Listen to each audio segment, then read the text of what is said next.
কিরামান কাতিবিনা ইয়ালামুনা মা তাফআলুন। যা করছি সব কিছু রেকর্ড হচ্ছে।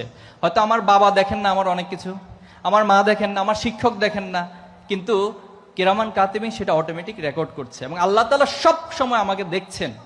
এই অনুভূতিটা মনের মধ্যে লালন করা। শুধু এখানে শেষ না, কাল কিয়ামত দিন আমাকে বলা হবে ইকরা কিতাবাকা কাফা বিনাফসিকা আলিয়াউমা আলাইকা হাসিব, আজকে তুমি তোমার হিসাব গ্রহণের জন্য যথেষ্ট।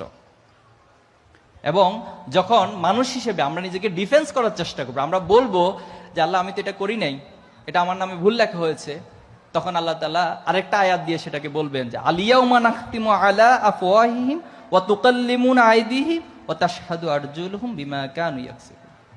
আজকে তোমার হাত সাক্ষ্য দিবে। একটু চিন্তা করো তো, কাল কিয়ামতের দিন যদি এই হাত সাক্ষ্য দেওয়া শুরু করে, এই হাত দিয়ে কখন কোথায় কি কাজ করেছি, এ পা যদি সাক্ষ্য দেওয়া শুরু করে, এ পা দিয়ে কখন কোথায় কি কাজ করেছি, তাহলে সেটা আমার জন্য কতটা ভয়ানক হয়ে যাবে। তাহলে এই অনুভূতিগুলোর মধ্য দিয়ে আমার যে চ্যালেঞ্জগুলো রয়েছে, সেই চ্যালেঞ্জ আমি মোকাবিলা করবো। আগামী দিনে এই দেশ, এই রাষ্ট্র, এই সমাজকে গঠন করার জন্য তোমরা নিজেদের সর্বোচ্চ যোগ্য দক্ষ হিসেবে গড়ে তুলবা। পারা যাবে না ইনশাল্লাহ?